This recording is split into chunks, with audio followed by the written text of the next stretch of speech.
Have you ever noticed the shimmering colors of soapy bubbles, colorful oil slicks on a wet road, the vibrant colors of a beetle carapace, or iridescent colors of some fine gems? This is the result of a process called thin film interference. Thin film interference is a phenomenon where light waves reflected from the top and bottom surfaces of a thin film interfere with each other. The fine nanometer scale structures on a surface, such as those of a beetle carapace, can also produce this effect. This interference can enhance or diminish specific wavelengths of light, creating colorful patterns. It occurs at very small scales, typically in films or fine-scale structures that are only a few hundred nanometers thick. Blender 4.2 introduced thin film interference as part of the Principled BSDF, and that's what we're talking about today. In order to understand the nature of thin film interference, we need to recognize that visible light is composed of various wavelengths that we collectively perceive as white light. These wavelengths are typically mixed together, making it difficult to distinguish individual wavelengths and their corresponding colors. These light wavelengths are measured in nanometers, with visible light ranging from about 380 to 750 nanometers, and a wavelength is measured from peak to peak or trough to trough. While there is a continuum of colors between 380 and 750 nanometers, reds generally lie in the 620 to 750 range, greens from 495 to 570, and blues around 450 to 495. Thin film interference can create a rich array of colors by interfering or mixing these various wavelengths in ways that produce the kaleidoscope of colors we see. Thin film interference occurs when the medium that light traverses is within the range of these wavelength values. The typical range where thin films produce interference effects is often between 100 to 1000 nanometers thick. Remember that visible light ranges from about 380 to 750 nanometers, and it's this equivalence between the depth of the physical medium and the length of light's wavelength that's important here. To give a sense of the scale we're discussing, consider that there are 1 million nanometers in the length of a millimeter. A human hair is about 80,000 to 100,000 nanometers thick. The average thickness of a clear coat on a car is approximately 50 microns, which is 50,000 nanometers. A typical piece of standard printer paper is about 0.1 millimeters thick, which is 100,000 nanometers. Now that we've established the scale needed for thin film interference, let's delve into the behavior of light to understand how this interference happens.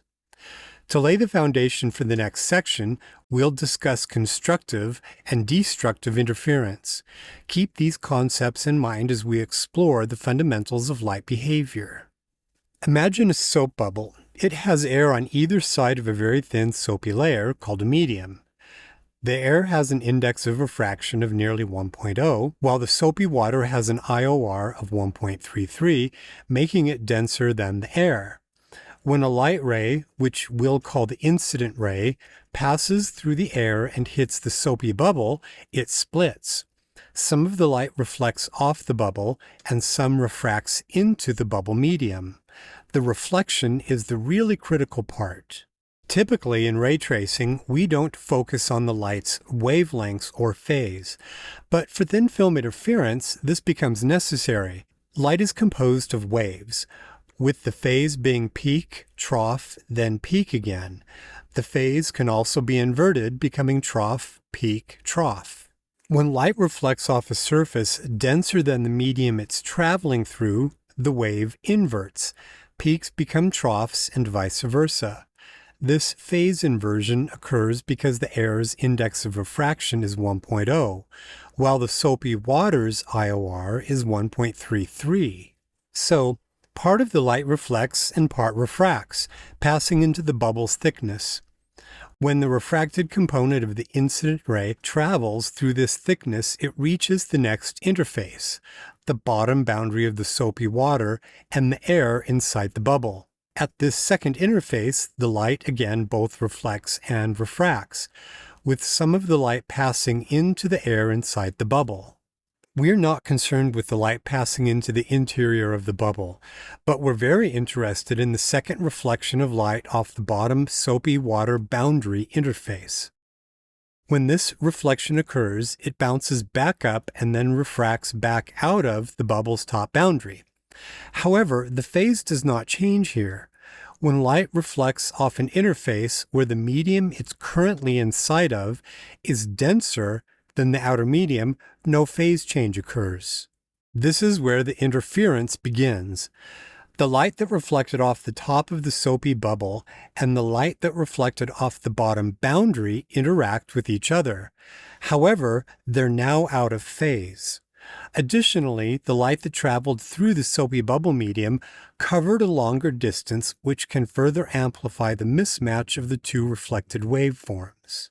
Depending on the depth of the medium and the density of the medium, this mismatch can either be very similar or quite dissimilar.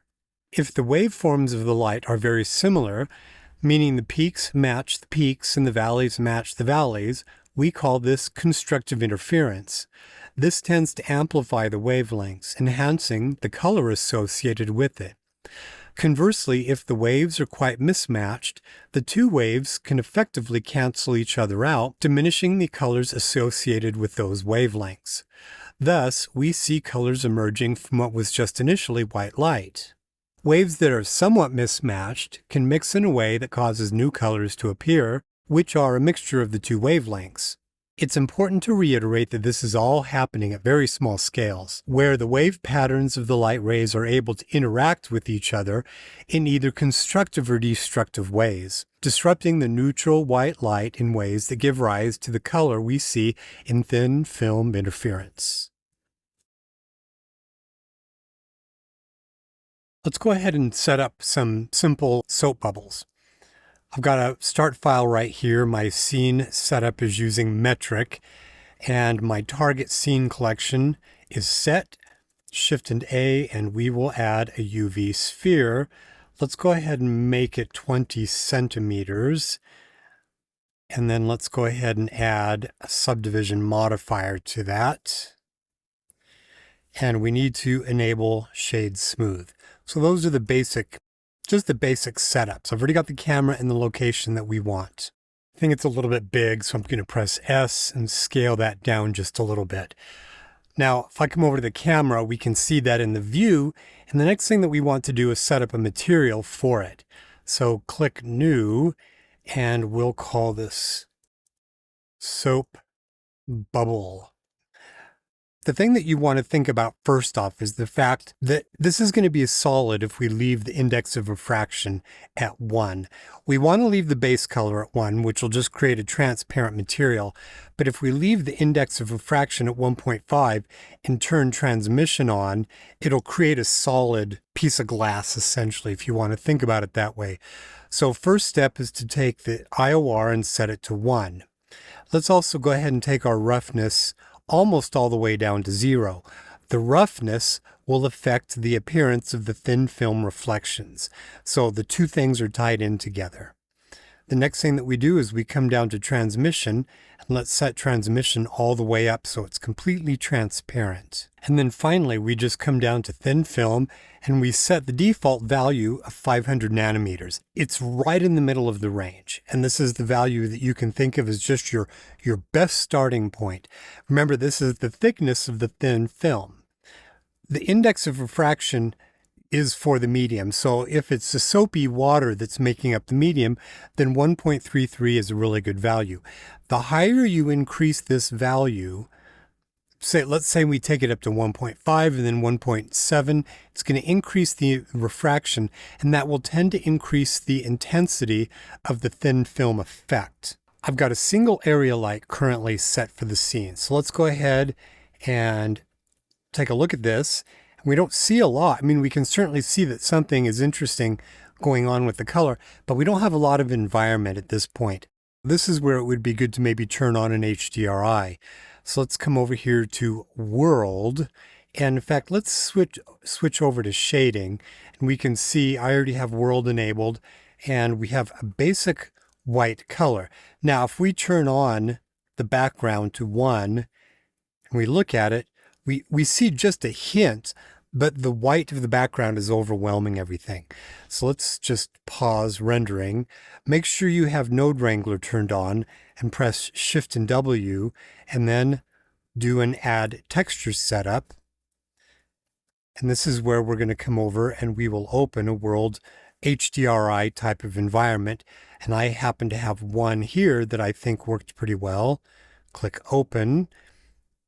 Make sure background is set to 1, and let's re-enable it. And there we go. So there you can see the effect. Let me turn off, press the N key. You can see the effect here pretty strongly. So let's do this. Let's turn this into a 3D viewport. Come to the top and move the camera. So I can move the camera around, maybe get a little bit more of the sky so you can sort of see how it reacts to dark and white environments.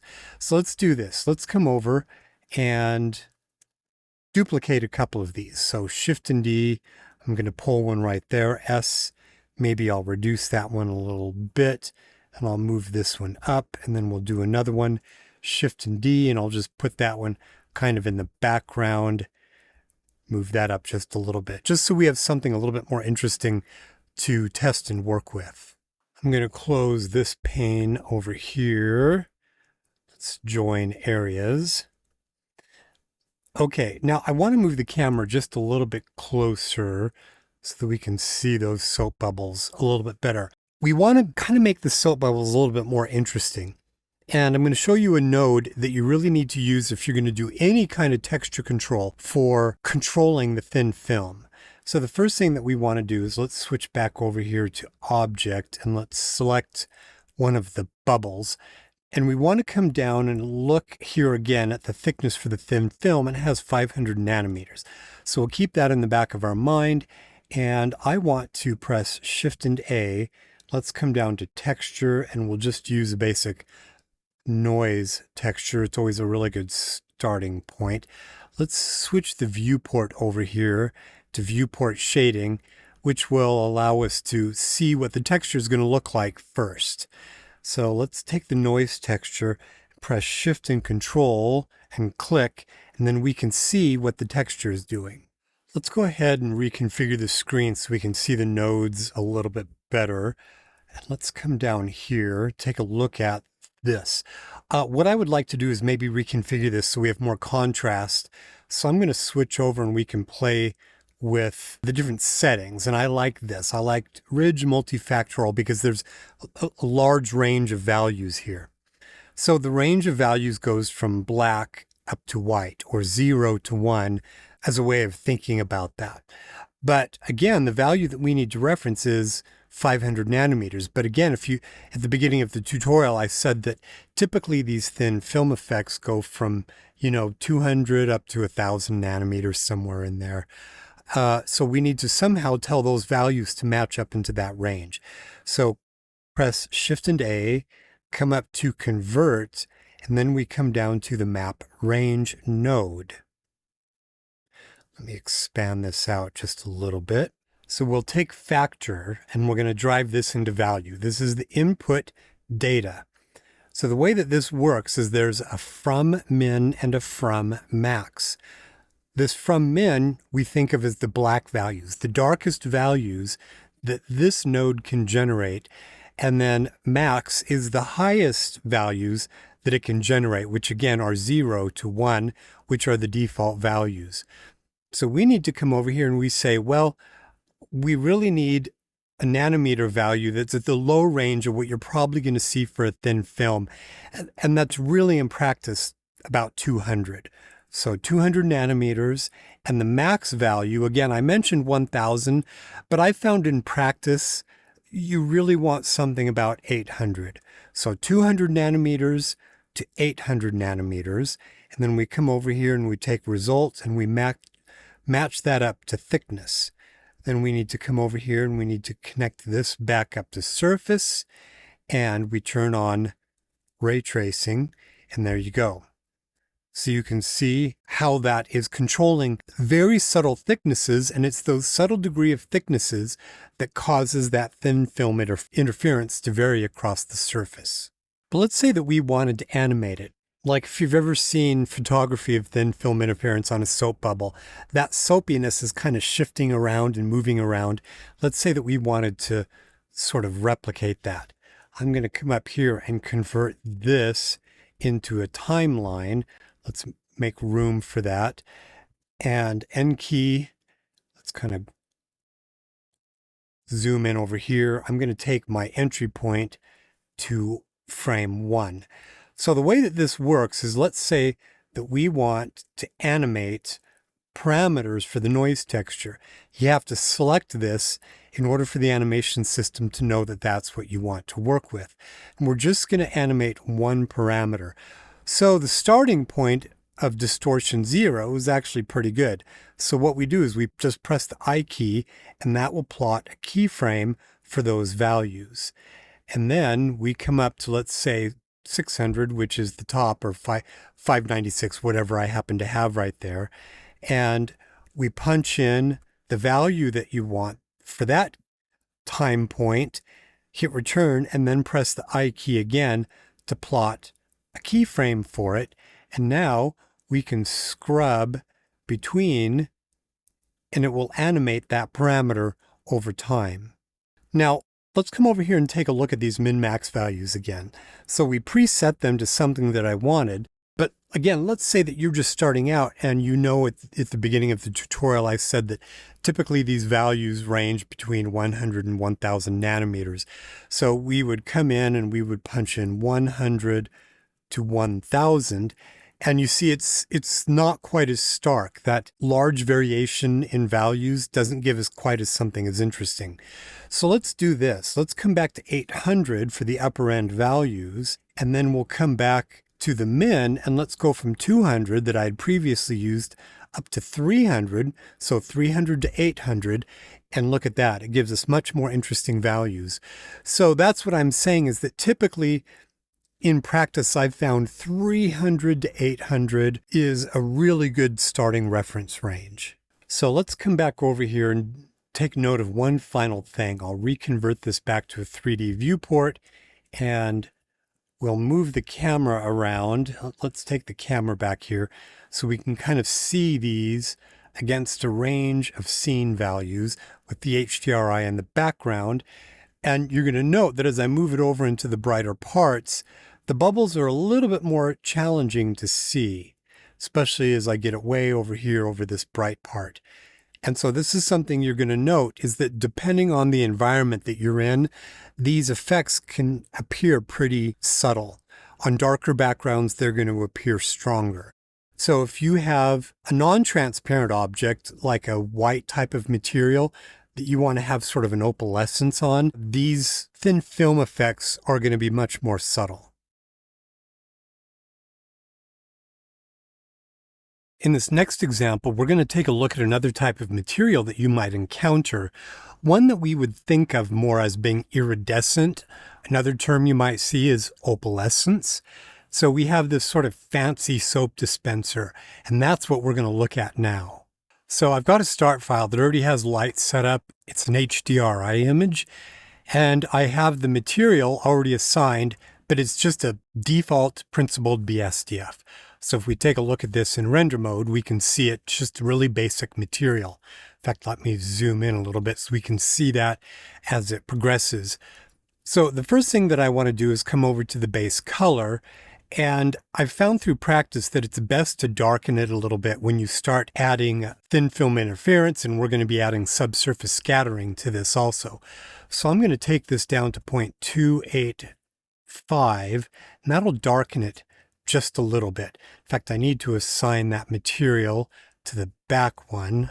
Let's come over and assign that so they're both doing the same thing.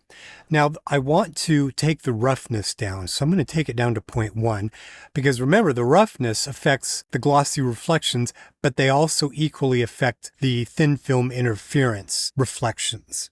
Let's zoom down to subsurface scattering, because that's the next thing that we want to adjust. We want this to be some sort of a material like marble that would definitely have a subsurface effect. And the first thing that we want to do is establish what the scale of the object is. In this case, when we look here, The dimensions are 2.35 inches, sort of in the diameter, and 3.5 inches in height. It's not a terribly big object, but that gives you a sense of the scale. So that will allow us to set the scale here, which is an absolute scattering distance. I don't know why they call it scale, because it's actually an absolute scattering distance, and I think 0.5 is going to work pretty well. The next thing that we want to do is come over and set the weight just up to 1, which completely turns on the function. But we want to come in and turn on, I have found through practice that random walk skin is actually sort of a stronger effect. It's really designed for organics, but it works really well for what we're doing right here. The radius values are actually scalar values. That's why it's weird that they have scale down here. This stands for the R, G, and B channels. So the fact that the red is 1 means it can scatter to the full distance that we have set for scale, but green is attenuated and blue is even more attenuated, which makes red more dominant.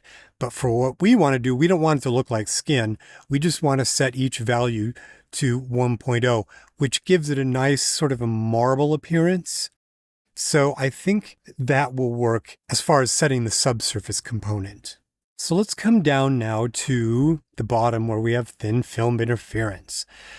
I've looked at these opalescent types of objects, and essentially what's happening is that as the light enters the surface, a lot of it is scattering around. But some of these types of objects actually have a little bit of the light that hits the surface and then comes back out, and it's entering just far enough into the surface in the nanometer range that light is at, and then reflecting out of the surface that it gives the thin film effect. So that's essentially what we're doing. So we come down to thin film, and the default value you usually want to start out at is 500 nanometers. We can turn that on, and we can see it. It's going to be kind of subtle, but it's there. I would like the effect to be a little bit stronger, and one way that you can do that is increasing the strength of the index of refraction for the thin film. Even though we're not technically dealing with the film in this case, the algorithm can be tweaked to give us the stronger effect by increasing this. And let's go up to 1.8 for an index of refraction, which is going to increase the strength of the effect. But it is also going to change the coloration a little bit. Now, if we think of this as a thin film for, say, the soap, the light is refracting down into the thin film. And the higher the index of refraction, the more the light is going to bend towards the normal as it goes into the object. And so what happens is then when it hits the next boundary down and then reflects back up, it's going to reflect on an equal but opposite angle. So when it comes out, the original reflecting and the subsurface reflection that comes back up are going to be very close to each other, and it's going to increase the constructive or destructive interference patterns, and so you get a stronger effect. So it would be nice if we had something a little bit more organic going on. So this is where we could come in and we could add, let's come down to texture and we'll add our noise texture. And I think what I'm going to do is, let's do this. Let's come over into viewport shading so that we can see what this noise looks like. So press Shift and Control and click that, and you can see what kind of effect it would have. I'm going to take the scale down to 3 a little bit, so it's a little bit larger. You could play with these variables sort of endlessly. So that being done, then we just need to tie this in. So we would Shift A, come over to Converter, and then come up to our Map Range node. Take Factor, feed it into the value. It's the grayscale values that we're looking at here. And this is where we would take the 0, which is black, and the white, which is 1, and map those from 2 to a value of 300 and 800, which are nanometer range values. And then we take that and map that into thickness. Okay, so then we just need to come up here and tie this back in. and then turn back on the final cycles renderer, and we get a little bit more interesting and organic manifestation of the thin film interference in our opalescent type of material setup.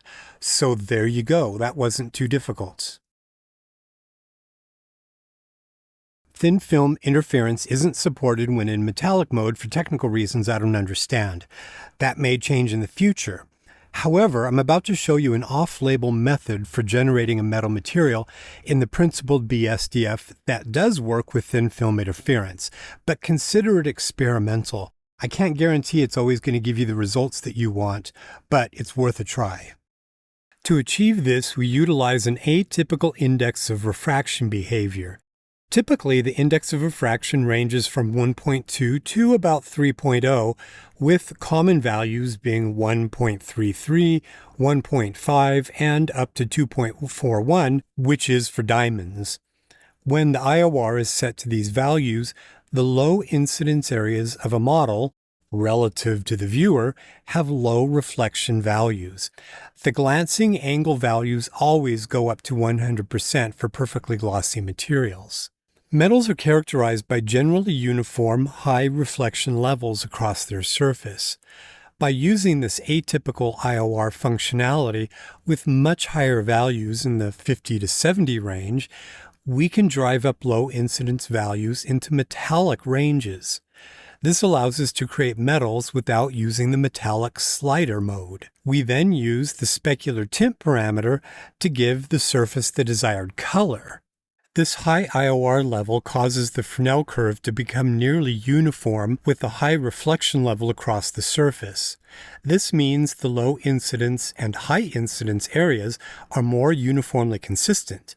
While there is some nuance to this approach, it can be effectively used to apply thin film interference on a metallic surface. So let's take a look at these sardine cans. I did a whole tutorial series on this, and I based it off an actual sardine can that I saw at the store. And one of the interesting things that I had noticed about it that I've seen in other metals, specifically along the metal that makes up sort of the body of it, is that it had sort of bits of coloration to it, these metallic slightly hues. Overall, it was this sort of copperish, silverish type of common metal, but it still had some coloration to it. And I think that was actually from a thin film interference. So I'm going to show you how you can do it, because you can't do it natively in metallic mode. So let's come in. I'm going to jump in and we'll take a look at the body of this.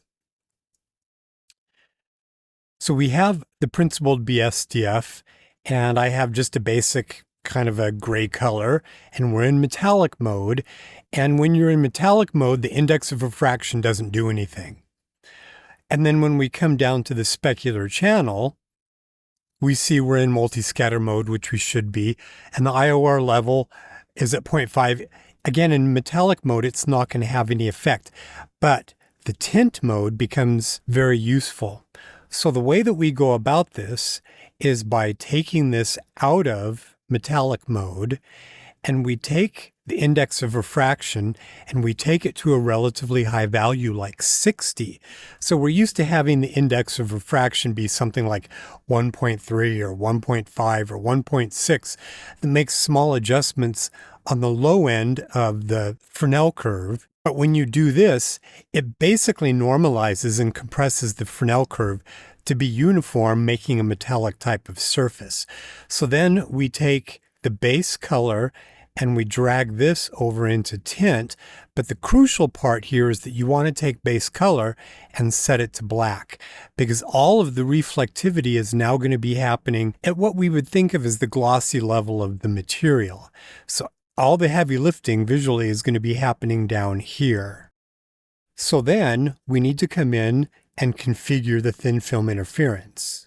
So before we configure the thin film, let's actually just jump back into the main scene. Again, I'm using an add-on called Edit Collection Instances, which is fantastic. I really like it. So if I just sort of zoom in like this and we turn on ray tracing, there we go. We get basically the same thing, a metallic looking shader. Again, we don't get proper edge reflectance that metallic mode calculates, but in this case, we're not going to see it. You can also add that functionality with an extra node. But what we want to do now is go in and edit the material to add the thin film. So I'm going to come over here, edit collection. Basically what this does is it allows me to have, these are all instances of a collection, and it allows me to just edit the master collection, and it goes right into its own environment. So you can see we're in this kind of antiseptic environment, and we see this material, but we're not seeing any effects because I haven't turned thin film on.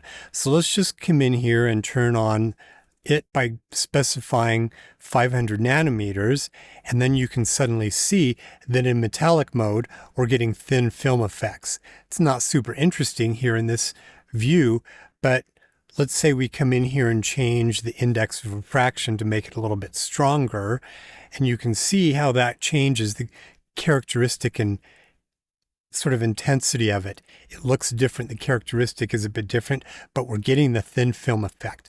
So let's do this. Let's come in and add some nodes to make it more interesting. So let's jump in now and add, under texture, just our standard noise texture. Really useful. And I'm going to come into viewport display and shift and control so we can visualize the effect this has. In fact, let's come in, shift W, and have Node Wrangler add a texture setup for us. And this is where we could come in, and I think maybe for distortion, I'm going to take that up to maybe a value of 1. And we could play with the scale. So if you wanted to just sort of make it a little bit more interesting, you can play with those settings. This isn't super necessary to kind of configure these to a specific value. But now we need to come in and configure these 0 to 1 values that noise texture is generating and convert them into values that the Principled BSDF can use. Shift A, and we come up to Converter, and then Map Range. Then we drive Factor, which is the grayscale data from this, into value. And we're taking its 0 to 1, so these defaults are fine, and we're going to map it to values of 300 to 800, which is the values expected. Let's move all of this. We have a little bit more room. Expected here in thickness. So we take result and we drive that in here. There we go. Now we could switch over. Let's drive this back in and then turn on, just in this isolated environment, we could turn on ray tracing, and there you can see the thin film effect. So this is going to be that subtle variation in the metals that I actually saw in the store. Okay, so let's go ahead and close out. I will link to this Edit Instance Collection add-on. I absolutely love it. Okay, and so there we can see just this subtle variation in the metal showing up. And it's very similar to what I saw in the real can. Now, this is certainly not the only way that you can colorize a metal. There were other ways that I could have done it. But this thin film effect is very metallic. And when you add it on top of a metal, it just has, there's something very effective about it. So I hope you found this to be a useful tutorial.